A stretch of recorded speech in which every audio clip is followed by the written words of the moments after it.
وعلیکم السلام ورحمۃ اللہ وبرکاتہ۔ بسم الله الرحمن الرحيم. الحمد لله رب العالمين والعاقبة للمتقين والصلاة والسلام على أشرف الأنبياء والمرسلين وعلى آله وأصحابه أجمعين، أما بعد.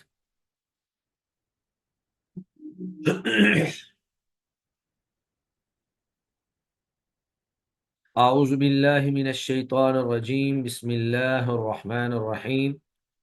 قل من حرم زينة الله التي أخرج لعباده والطيبات من الرزق قل هي للذين آمنوا في الحياة الدنيا خالصة يوم القيامة كذلك نفصل الآيات لقوم يعلمون.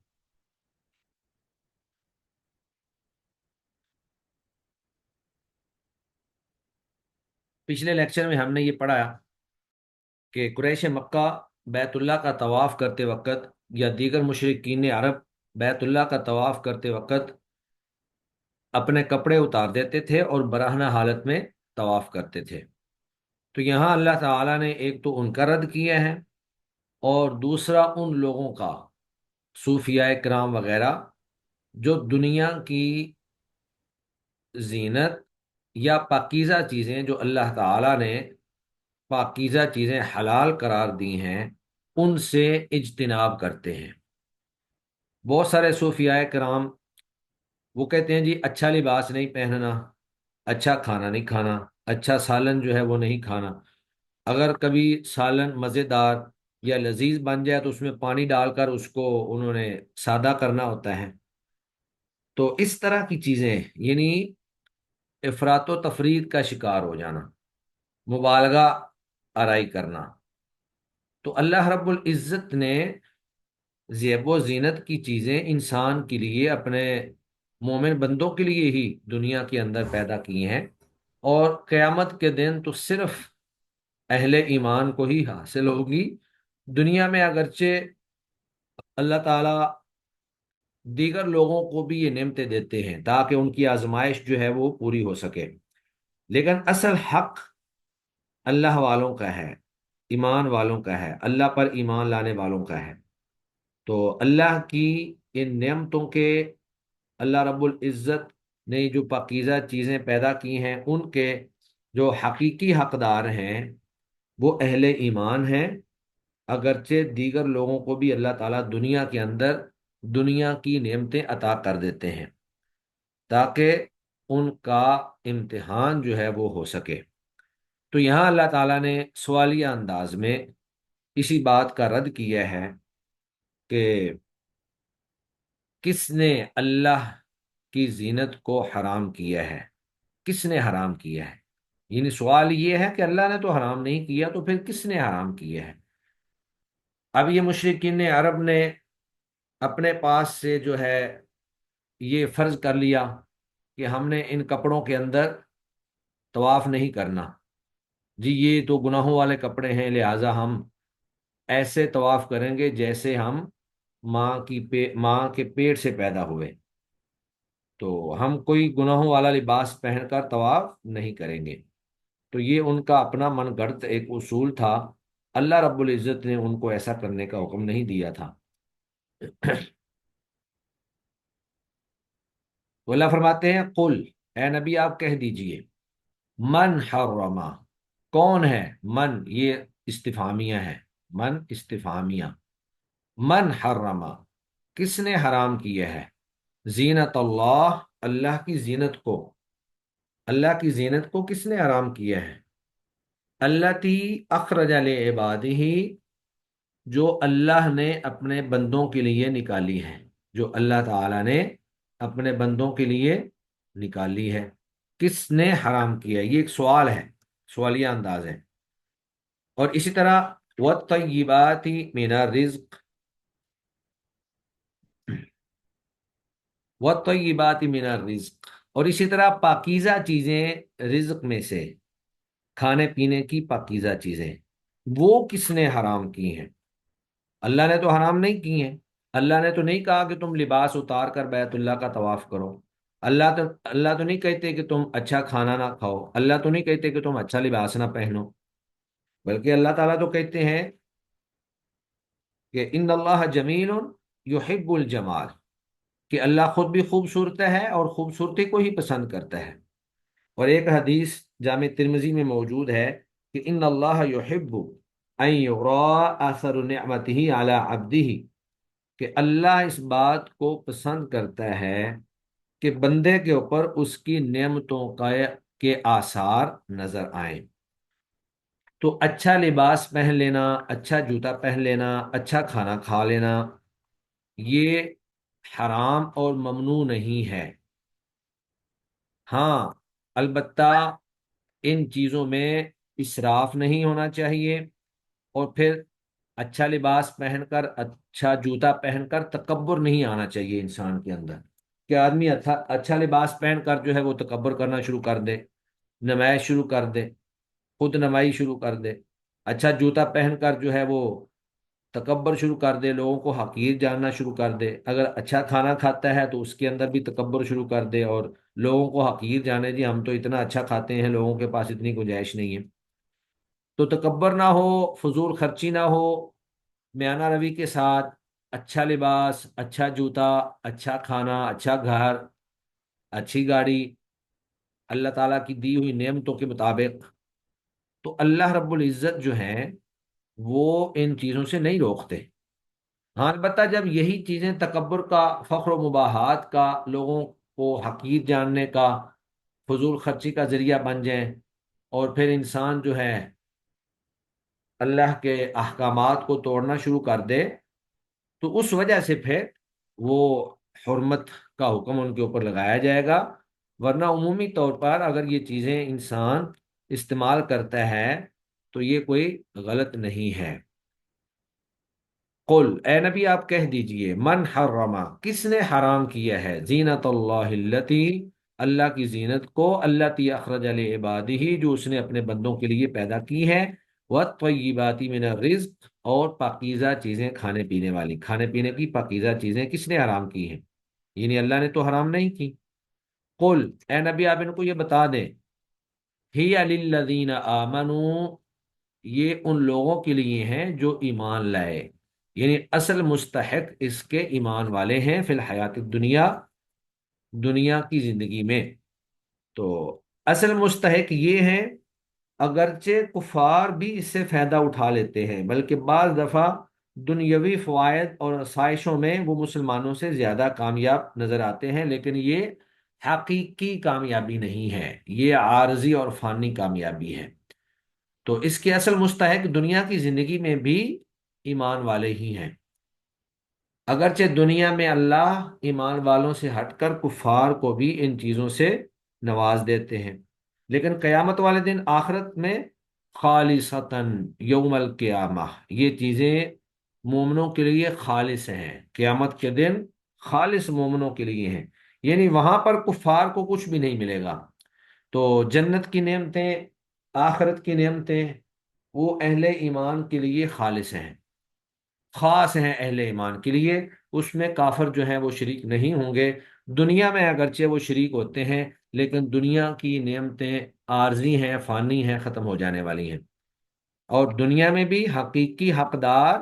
اہل ایمان ہی ہیں، کیونکہ وہی اللہ کی مطیع اور فرما بردار ہیں، اللہ کے احکام کے تابع ہیں، اللہ کی شریعت کے مطابق زندگی گزارنے والے ہیں۔ کذالک نفصل الآیات لقوم یعلمون، اسی طرح ہم تفصیل سے بیان کرتے ہیں آیات کو اس قوم کے لیے جو علم رکھتے ہیں۔ تو اللہ تعالیٰ اپنی نشانیاں، مثالیں دے کر مختلف انداز میں اللہ تعالیٰ بیان فرماتے ہیں۔ اس کے بعد پھر اللہ فرماتے ہیں، قل، اے نبی آپ ان کو یہ بھی کہہ دیں، اللہ نے جو چیزیں حرام کی ہیں وہ یہ ہیں،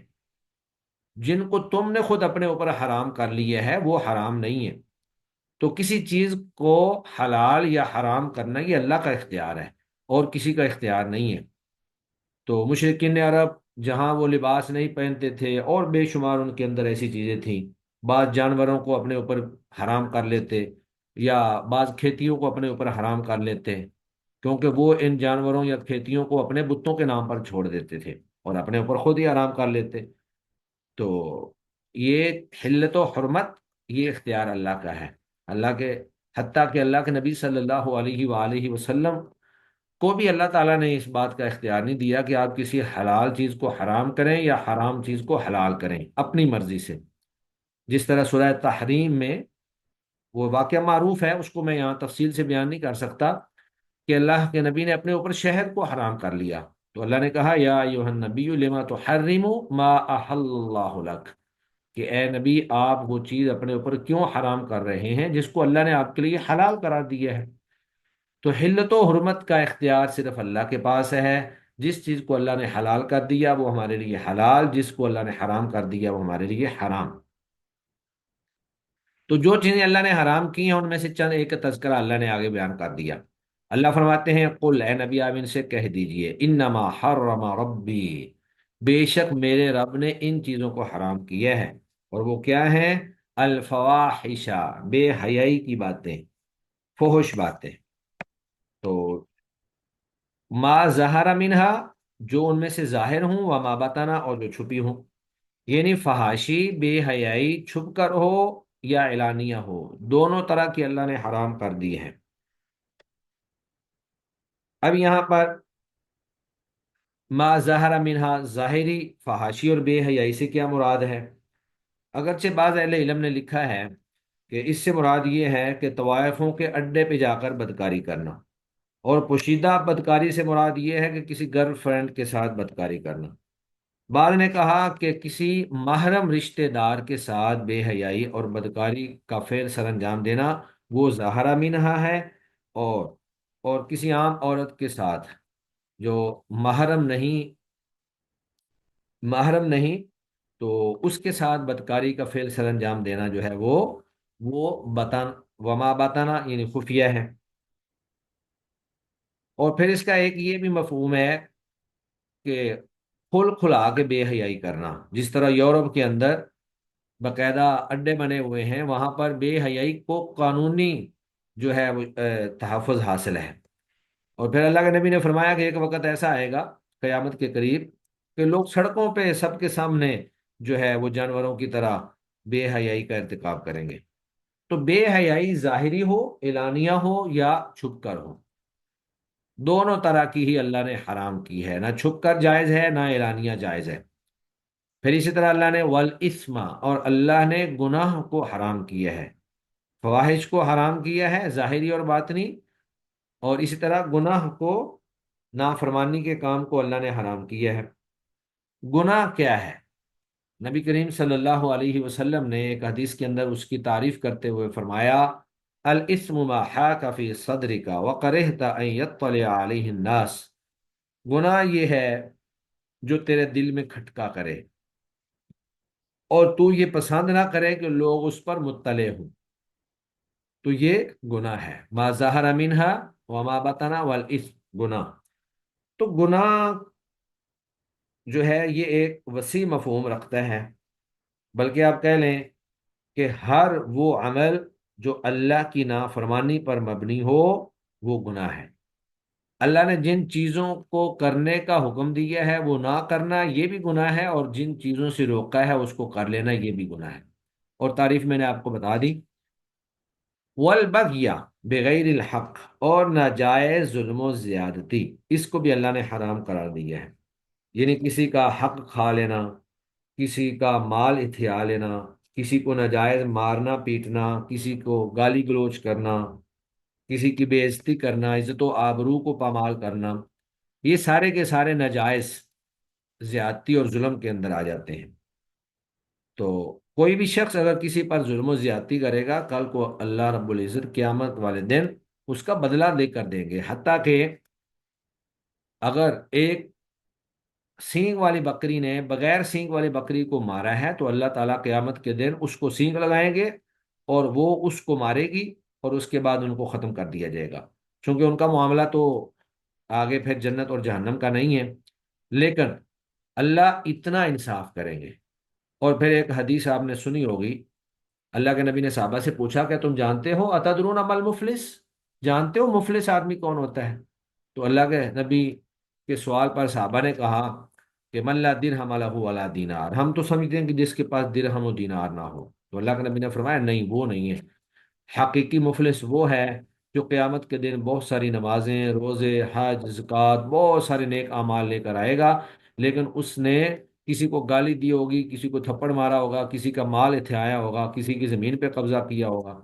تو اللہ تعالیٰ ان تمام لوگوں کو جن کے اوپر اس نے ظلم و زیادتی کی ہوگی کسی بھی اعتبار سے، گالی گلوچ کے اعتبار سے، مار پیٹ کے اعتبار سے، مال ہتھیانے کے اعتبار سے، زمین پر قبضہ کرنے کے اعتبار سے، اللہ ان سب کو اس کی نیکیوں میں سے اٹھا اٹھا کر دیتے جائیں گے، حتیٰ کہ اس کی نیکیاں ختم ہو جائیں گی، لوگ ابھی تک باقی ہوں گے، پھر اللہ ان کے گناہوں کو اٹھا کر اس کے سر پہ لاد دیں گے، اور یہ شخص جو بہت ساری نیکیاں لے کر گیا تھا وہ ساری نیکیاں لٹا بیٹھے گا، اور گناہوں کا پہاڑ اس کے سر پہ لاد دیا جائے گا، اور اس کو پھر کھینچ کر جہنم میں پھینک دیا جائے گا۔ تو یہ ہے حقیقی مفلس۔ تو والبغی بغیر الحق، اور ناجائز ظلم و زیادتی، یہ ساری ناجائز ظلم و زیادتی کی شکلیں ہیں۔ اور پھر آگے اللہ نے فرمایا وَأَن تُشْرِكُوا بِاللَّهِ، اور اللہ نے یہ بھی حرام کیا ہے کہ تم شرک کرو اللہ کے ساتھ، مَا لَمْ يُنَزِّلْ بِهِ سُلْطَانًا، جس کے جائز ہونے کی اللہ نے کوئی دلیل نازل نہیں کی۔ تو شرک جو ہے یہ اکبر الکبائر ہے، اللہ سارے گناہ معاف کر دیں گے لیکن شرک اللہ معاف نہیں کریں گے۔ ان اللہ لا یغفر ان یشرک بہ ویغفر ما دون ذلک لمن یشاء، اللہ نے شرک بالکل کسی حالت میں بھی معاف نہیں کرنا۔ تو یہ اکبر الکبائر ہے، سب سے بڑا گناہ شرک ہے۔ وَأَن تَقُولُوا عَلَى اللَّهِ مَا لَا تَعْلَمُونَ، اور اللہ نے یہ بھی حرام کیا ہے، یہ نہیں جو حرام کی ساری چیزیں شکلیں آ رہی ہیں، اور اللہ نے یہ بھی حرام کیا ہے کہ تم اللہ پر وہ بات کہو جو تم نہیں جانتے۔ تو مشرکین جو ہیں وہ اللہ کے بارے میں عجیب و غریب قسم کی باتیں کرتے رہتے تھے، جن میں سے ایک یہ بھی تھی جی اللہ کی بیٹیاں ہیں، فرشتوں کو وہ اللہ کی بیٹیاں قرار دیتے تھے۔ تو اللہ تعالیٰ نے مختلف مقامات پر ان کا رد کیا کہ تم خود تو اپنے لیے بیٹے پسند کرتے ہو اور اللہ کے لیے تم نے بیٹیاں منتخب کر لی ہیں۔ تو اللہ کے بارے میں مختلف طرح کی باتیں کرنا، جیسے مشرکین عرب یہ بھی کہتے تھے کہ اللہ نے ہمیں حکم دیا ہے کہ ہم بغیر کپڑوں کے، یعنی ہم برہنہ حالت میں طواف کیا کریں، واللہ امرنا بہا، جس طرح ہم پیچھے پڑھ چکے ہیں کل کے سبق میں۔ تو اللہ فرماتے ہیں اللہ نے تم پر یہ حرام کیا ہے کہ تم اللہ پر وہ بات کہو جو تم نہیں جانتے، اپنی طرف سے کوئی بات نہ کرو۔ یاد رکھو، یعنی اللہ نے حلال چیزوں کو بیان کرنے کے بعد حرام چیزیں بیان کی،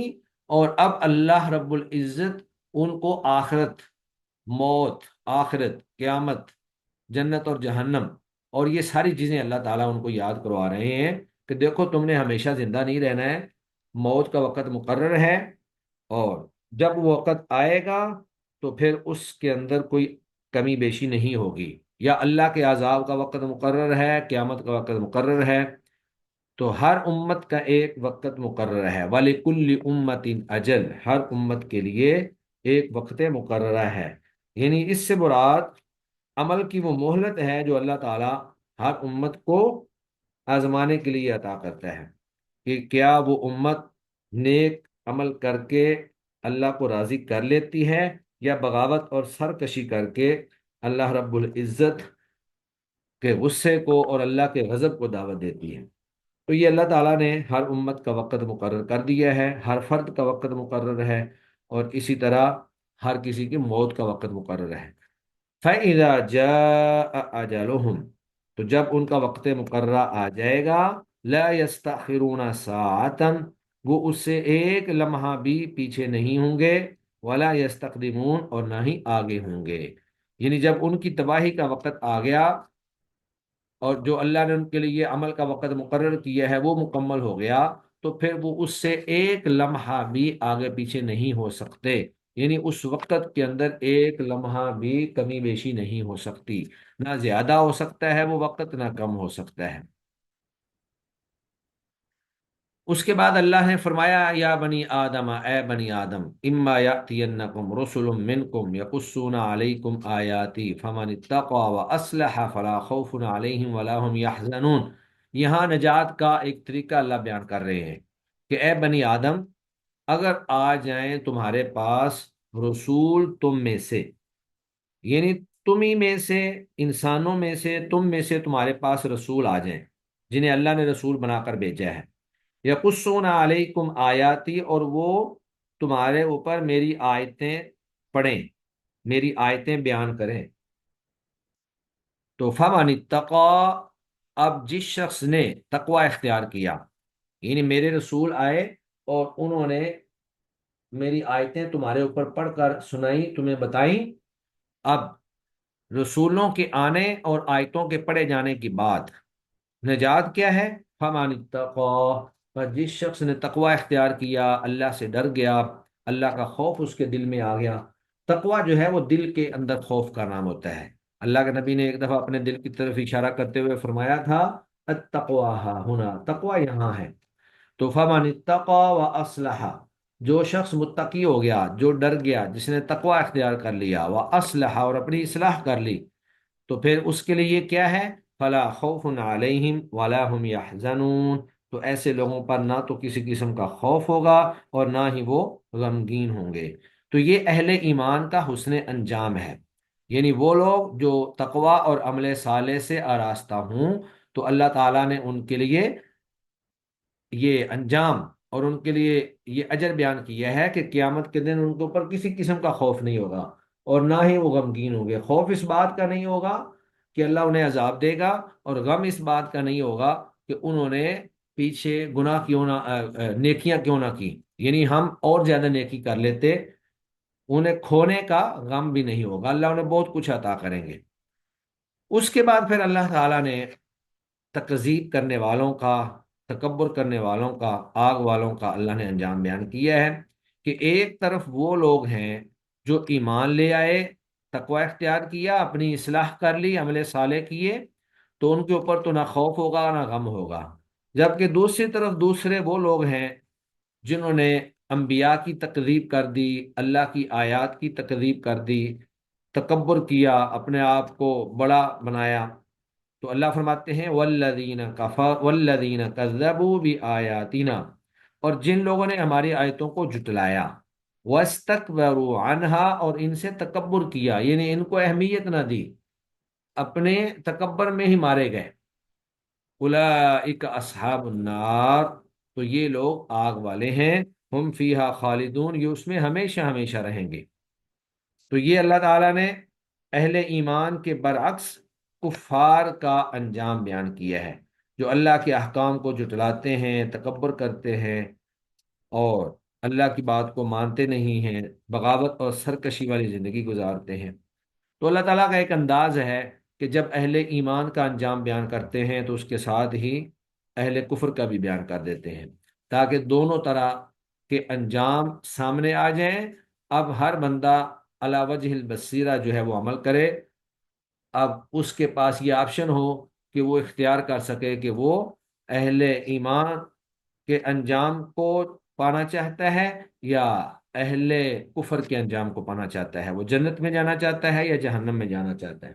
وہ صراط مستقیم پہ چلنا چاہتا ہے یا وہ شیطان کے رستے پہ چلنا چاہتا ہے۔ اس کے بعد اللہ فرماتے ہیں فمن اظلم ممن افترى على الله كذبا او كذب بآياته، چنانچہ اس شخص سے زیادہ کون ظالم ہے، فمن اظلم، کون بڑا ظالم ہے، ممن، اس شخص سے، افترا علی اللہ کذبا، جس نے اللہ پر جھوٹ باندھا۔ تو یہ پچھلی آیت کی ہی آگے وضاحت ہے کہ جس نے اللہ پر جھوٹ باندھا، او کذب بآیاتہ، یا اللہ کی آیتوں کو جھٹلایا، اس سے بڑا ظالم کون ہے؟ یہ سب سے بڑا ظلم ہے۔ اولئک ینالہم نصیبہم من الکتاب، یہی وہ لوگ ہیں، ینالہم، انہیں مل جائے گا، نصیبہم، ان کا حصہ، من الکتاب، لکھا ہوا کتاب میں، یعنی لوح محفوظ میں اللہ تعالیٰ نے ان کا جو حصہ لکھ دیا ہے وہ ان کو مل جائے گا۔ تو یہاں حصے سے کیا مراد ہے؟ اس سے مراد، بعض نے کہا جی عمل ہے، بعض نے کہا رزق ہے، بعض نے کہا عمر ہے، اور بعض نے کہا کہ اس کا انجام ہے، یعنی اس نے جس طرح کے اعمال کیے وہ اپنا حصہ پالے گا، جو رزق اور عمر اللہ نے اس کو دی وہ بھی اس کو مل جائے گی، اور عمل جتنا اس کے مقدر میں لکھا ہوا تھا وہ بھی کر لے گا، اور پھر آخرت میں جو اللہ نے اس کے لیے انجام لکھا تھا وہ اس کو بھی پالے گا، اس کا حصہ اس کو مل کر رہے گا۔ تو دنیا کے اندر اگر اللہ نے عذاب اس کے لیے لکھا یا آزمائش اس کے لیے لکھی تو وہ بھی اس کو مل کر رہے گی۔ اولئک، یہی وہ لوگ ہیں، ینالہم، پالے گا ان کو، نصیبہم، ان کا حصہ، من الکتاب، لکھے ہوئے میں سے، جو بھی اللہ نے ان کے لیے لکھ دیا ہے۔ چونکہ انہوں نے اللہ پر بہتان باندھا، اللہ پر جھوٹ باندھا، اللہ کی آیات کی تکذیب کی، تو اب جو ان کے حصے میں اللہ نے لکھ دیا وہ ان کو مل کر رہے گا۔ حتیٰ اذا جاءتہم رسولنا، حتیٰ کہ، یعنی وہ اسی حالت پہ قائم رہیں گے حتیٰ کہ ان کے پاس موت کا وقت آ جائے گا۔ حتیٰ، یہاں تک کہ، اذا جاءتہم رسولنا، جب ان کے پاس ہمارے رسول آ جائیں گے، یہاں رسول سے مراد موت کے فرشتے، یتوفونہم، جو انہیں فوت کریں گے، جو ان کو فوت کرنے کے لیے آئیں گے۔ قالو، پھر وہ فرشتے ان سے پوچھیں گے، اینما کنتم تدعون من دون اللہ، اینا، کہاں ہے وہ معبودان باطلہ، کہاں ہے وہ تمہارے شریک، کنتم تدعون من دون اللہ، جنہیں تم اللہ کے سوا پکارتے تھے، جنہیں تم رزق کا مالک سمجھتے تھے، جنہیں تم اولاد کا مالک سمجھتے تھے، جنہیں تم بارش کا مالک سمجھتے تھے، جنہیں تم عزت اور ذلت کا مالک سمجھتے تھے، جنہیں تم مشکل کشا حاجت روا سمجھتے تھے، کہاں ہے وہ، اینما، کہاں ہے وہ، ما کنتم تدعون من دون اللہ، جنہیں تم اللہ کے سوا پکارتے تھے، کہاں ہیں؟ تو موت کے فرشتے جب ان کو فوت کر رہے ہوں گے تو ان سے سوال کریں گے، کہاں ہیں وہ تمہارے سارے معبود، بلاؤ ان کو جو تمہیں آج موت سے بچا لے، وہ آج تمہاری روح قبض کرنے سے ہمیں روک دیں، بلاؤ ان کو۔ قالوا، تو وہ آگے سے جواب دیں گے، غلوا عنا، وہ تو ہم سے غائب ہو گئے ہیں، وہ ہم سے کھو گئے ہیں، ہمیں نظر نہیں آ رہے، پتہ نہیں وہ کہاں چلے گئے۔ تو واضح بات ہے کہ کوئی بھی موت سے کسی کو بچا نہیں سکتا ہے۔ وَشَهِدُوا عَلَىٰ أَنفُسِهِمْ، اور وہ خود ہی اپنے نفسوں کے خلاف گواہی دیں گے اور کہیں گے، أَنَّهُمْ كَانُوا كَافِرِينَ، کہ بے شک وہ تو اللہ کے ساتھ کفر کرنے والے تھے۔ تو اللہ تعالیٰ پھر کہیں گے، قَالَ ادْخُلُوا فِي أُمَمٍ قَدْ خَلَتْ مِن قَبْلِكُمْ، یعنی جب ان کو فوت کرنے کے بعد اللہ کے پاس وہ چلے جائیں گے تو پھر اللہ تعالیٰ ان سے خطاب کرتے ہوئے کہیں گے، ادخلوا، تم داخل ہو جاؤ، فی امم، ان امتوں کے ساتھ، یہاں فی بمعنی مع ہے، ان امتوں کے ساتھ یعنی دیگر گروہوں کے ساتھ تم بھی داخل ہو جاؤ۔ کہاں داخل ہو جاؤ؟ وہ آگے آ رہا لفظ، فی النار، آگ میں۔ تو کن امتوں کے ساتھ، کن گروہوں کے ساتھ؟ قد خلت من قبلکم، جو تم سے پہلے گزرے، من الجن والانس، جنوں اور انسانوں میں سے، یعنی تم بھی اپنے سے پہلے آنے والے جنوں انسانوں کے گروہوں کے ساتھ تم بھی آگ میں داخل ہو جاؤ۔ تو ایسے لوگ جو اللہ پر جھوٹ باندھتے رہے، اللہ کی آیات کی تکذیب کرتے رہے، حتیٰ کہ انہیں موت آ گئی، اور موت کے وقت ان کے معبودان باطلہ ان کے کسی کام نہ آ سکے، تو جب اللہ کے سامنے پیش ہوں گے تو پھر اللہ انہیں ان کے ان بد اعمالیوں کی وجہ سے، کفر، سرکشی اور بغاوت کی وجہ سے، اللہ انہیں کہیں گے کہ تم، جو تم سے پہلے جیسے لوگ تھے، تمہارے جیسے، یعنی وہ بھی سرکشی اور بغاوت والے لوگ تھے، کچھ جن تھے کچھ انسان تھے، تم بھی ان کے ساتھ مل کر سارے کے سارے آگ کے اندر چلے جاؤ۔ اور جب وہ آگ میں جا رہے ہوں گے تو پھر وہ ایک دوسرے کے اوپر بلیم لگائیں گے، الزام لگائیں گے۔ اللہ فرماتے ہیں، کلما دخلت، جب داخل ہوگی، امتن، ایک جماعت، لعنت اختہا، تو وہ لعنت کرے گی دوسری جماعت پر، حتیٰ، یہاں تک کہ، عزت دارہ کو فیہا جمیعا، جب وہ سارے کے سارے وہاں پر اکٹھے ہو جائیں گے جہنم میں، قالت اخراہم، تو ان میں سے دوسری جماعت کہے گی۔ تو یہاں دوسری جماعت سے مراد ایک تو یہ ہے کہ جو بعد میں داخل ہوئی، یعنی ایک جماعت پہلے چلی گئی جہنم میں اور دوسری بعد میں گئی۔ بعد نے کہا نہیں، یہاں پہلوں سے مراد ان کے ان کے متبوع ہیں، لیڈر اور سردار ہیں، یا وہ معبودان باطلہ ہیں جن کی اتباع کی گئی ہے، جن کی یہ عبادت کرتے رہے۔ اور اخرا، بعد والی جماعت سے مراد ان کے پیروکار ہیں، اتباع ہیں، جو ان کے متبعین تھے۔ تو قالت اخراہم، دوسری جماعت کہے گی، یعنی جو پیروکاروں کی جماعت ہوگی، وہ کہے گی لِأُولَاهُمْ، اپنی پہلی جماعت کو، جو لیڈران تھے، سرغنہ تھے، ان کو کہیں گے، ربنا، اے ہمارے رب، ہؤلاء اضلونا، یہی وہ لوگ ہیں جنہوں نے ہمیں گمراہ کیا، انہوں نے ہی ہمیں غلط راستے پر لگایا، جس طرح سورہ احزاب میں بھی اللہ فرماتے ہیں ربنا انا اطعنا سادتنا وقبراءنا فاضلونا السبیلا، اے ہمارے رب ہم نے اپنے سرداروں اپنے بڑوں کی اطاعت کی اور انہوں نے ہمیں گمراہ کر دیا۔ ربنا آتہم ضعفین من العذاب، تو انہیں دوہرا عذاب دے، ولعنہم لعنا کبیرہ، اور ان کے اوپر بڑی لعنت کر۔ تو یہاں بھی اللہ نے وہی بیان فرمایا ہے موضوع۔ وہ کہیں گے فآتہم عذابا ضعفا من النار، اے ہمارے رب انہوں نے ہمیں گمراہ کیا لہذا انہیں آگ کا دگنا عذاب دے۔ تو اللہ فرمائیں گے قال اللہ فرمائیں گے لکل ضعف، تم میں سے سب کے لیے دگنا عذاب ہے لیکن تم نہیں جانتے، یعنی تم بھی گناہ میں برابر کے شریک ہو۔ یہ نہیں ہے کہ صرف انہی کی وجہ سے تم گمراہ ہوئے، تمہارے پاس ہمارے نبی آئے، کتابیں تھیں، تمہیں سمجھانے والے تھے، لیکن تم نے ان کی باتوں کو نہ مانا۔ وقالت اولاہم، اور پھر وہ پہلی جماعت لیڈروں کی جماعت کہے گی لاخراہم بعد والوں کے لیے فما کان لکم علینا من فضل، تمہارے لیے ہم پر من فضل کوئی فضیلت نہیں ہے، فذوقوا العذاب، تم بھی عذاب چکھو، بما کنتم تکسبون، بسبب اس کے جو تم کماتے رہے۔ تو دونوں جماعتیں ایک دوسرے کو الزام دیں گی، وہ ان کے لیے اللہ سے کہیں گے کہ یا اللہ انہیں ڈبل عذاب دے، اور پھر وہ والے جو ہیں وہ کہیں گے کہ تم ہم سے کوئی بہتر نہیں ہو، تم بھی ان اعمال کے اوپر ڈٹے رہے، اور صرف ہم نے کوئی پکڑ کر تمہیں زبردستی جو ہے وہ گناہ پہ نہیں لگایا، سرکشی پہ نہیں لگایا، کفر پہ نہیں لگایا، تم بھی اپنے کرتوتوں کا انجام اور اپنے گناہوں کا عذاب جو ہے وہ بھگتو۔ جی ترجمہ دیکھیں۔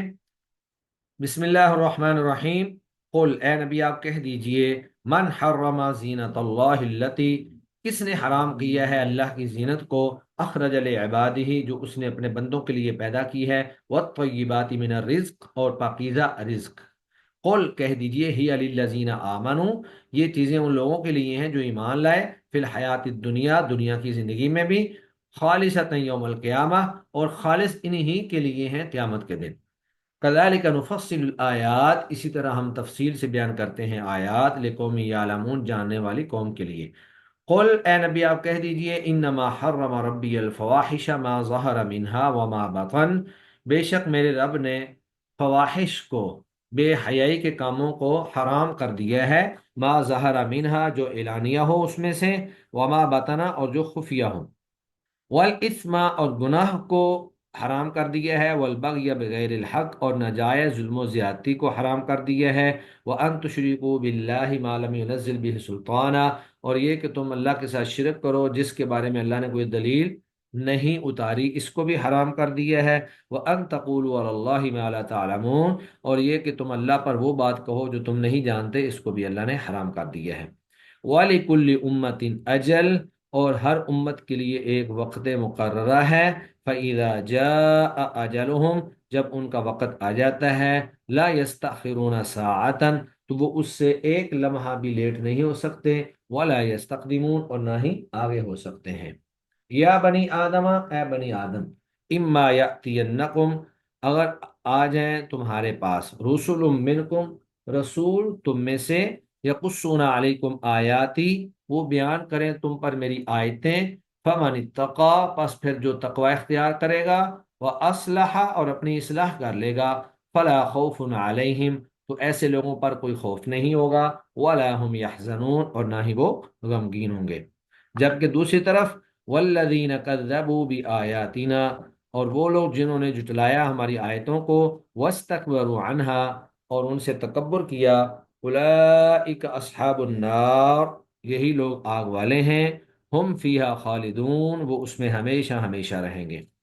فمن اظلم، پس کون بڑا ظالم ہے، یہ جو اظلم ہے یہ اس میں تفضیل کا صیغہ ہے، جو یعنی کون سب سے بڑا ظالم ہے۔ فمن اظلم، کون سب سے بڑا ظالم ہے، ممن اس شخص سے، افترا علی اللہ، جس نے باندھا اللہ پر، کاذبا جھوٹ، او کذب بآیاتہ، یا اس نے اللہ کی آیتوں کو جھٹلایا، یا اس نے اللہ کی آیتوں کو جھٹلایا۔ اولئک ینالہم نصیبہم من الکتاب، یہی وہ لوگ ہیں جنہیں پہنچ جائے گا ان کا حصہ کتاب سے، لکھا ہوا، یعنی لکھا ہوا لوح محفوظ کتاب سے ان کا حصہ ان کو پہنچ جائے گا۔ حتی اذا جاءتہم رسلنا، حتیٰ کہ جب ان کے پاس آئیں گے یا آتے ہیں رسلنا ہمارے فرشتے جان قبض کرنے کے لیے، قالوا یتوفونہم جو انہیں فوت کریں گے، قالوا وہ فرشتے کہیں گے ان سے، اینا کہاں ہیں، ما کنتم تدعون جنہیں تم پکارتے تھے، من دون اللہ اللہ کے سوا، کہاں ہیں وہ تمہارے معبودان باطلا، قالوا وہ آگے سے کہیں گے، ضلوا عنا وہ ہم سے گم ہو گئے ہیں، وشہدوا علی انفسہم اور وہ اپنے نفسوں کے خلاف ہی خود ہی گواہی دیں گے کہ انہم کانوا کافرین بے شک وہ تو کافر ہیں، کفر کرنے والے تھے، قال اللہ کہیں گے ادخلوا تم داخل ہو جاؤ فی امم ان گروہوں کے ساتھ، قد خلت من قبلکم من الجن والانس جو تم سے پہلے گزر گئے جنوں انس میں سے، کہاں داخل ہو جاؤ، فی النار آگ میں، کلما دخلت جب داخل ہوگی امت ایک گروہ ایک جماعت، لعنت اختہا تو وہ اپنے جیسی دوسری جماعت پر لعنت کرے گی، اپنی بہن پر لعنت کرے گی یعنی دوسری جماعت پر لعنت کرے گی، حتی یہاں تک کہ عزت دارا کو فیہا، تو یہ دارا کو یہاں پہ تدارا کو کے معنی میں ہے، یعنی جب وہ وہاں پر باہم اکٹھے ہو جائیں گے جمیعاً اکٹھے، قالت اخراہم تو ان میں سے دوسری جماعت کہے گی لِأُولاہم پہلی جماعت کے بارے میں، ربنا اے ہمارے رب، ہؤلاء اضلونا یہ ہیں وہ لوگ جنہوں نے ہمیں گمراہ کیا، فآتہم عذابا ضعفا من النار پس تو انہیں آگ کا دوہرا عذاب دے، قال اللہ فرمائے گا لِكُلٍّ ضِعْفٌ تم میں سے ہر ایک کے لیے دگنا عذاب ہے، وَلَٰكِن لَا تَعْلَمُونَ لیکن تم نہیں جانتے، یعنی اب یہاں پر ایک دوسرے کو تانے دینے ایک دوسرے پر الزام دھرنے کا کوئی فائدہ نہیں، تم سب ہی مجرم ہو اور سب ہی دور عذاب کے مستحق ہو،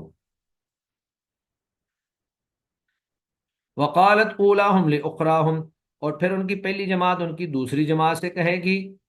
فما کان لکم علینا من فضل پس نہیں ہے تمہیں ہم پر کوئی فضیلت کہ تمہیں تھوڑا عذاب ہو اور ہمیں دوہرا ہو، سب برابر ہیں، فذوقوا العذاب پس تم بھی عذاب چکھو، بما کنتم تکسبون بسبب اس کے جو تم کماتے رہے جو کچھ تم بدعمالیاں کرتے رہے، صدق اللہ العظیم۔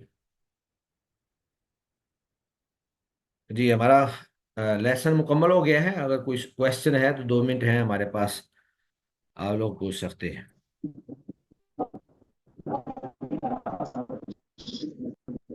السلام علیکم سر، میرا کوشچن ہے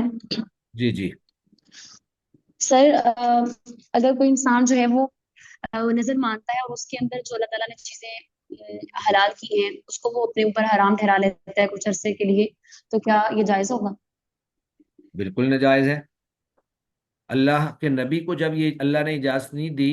تو ایک عام مسلمان کے لیے کیسے جائز ہو سکتا ہے کہ وہ کسی حلال چیز کو اپنے اوپر حرام کر لے، ہاں البتہ مجبوریاں ہو سکتی ہیں، عذر ہو سکتا ہے، میں جیسے کوئی آدمی بیمار ہے، اب ایک آدمی شوگر کا مریض ہے تو شوگر کے مریض کے لیے میٹھی چیزیں وہ حرام نہیں کرے گا اپنے اوپر، وہ ویسے ان سے احتیاط اور پرہیز کرے گا، اس کو حرام نہیں کہتے، حرام کہہ دینا ایک اور چیز ہوتی ہے کہ ہمیشہ کے لیے، یعنی وہ سمجھے کہ اگر میں نے اس کو کھایا تو یہ گناہ کا کام ہو جائے گا، لیکن ایک ہے کہ آپ پرہیز کر رہے ہیں مجبوری کی وجہ سے دوائی کے اعتبار سے، تو اس کو حرام نہیں کہا جائے گا اور وہ اس کے اوپر یہ جو ہے حکم لاگو بھی نہیں ہوگا۔ جی ٹھیک ہے سر۔ جی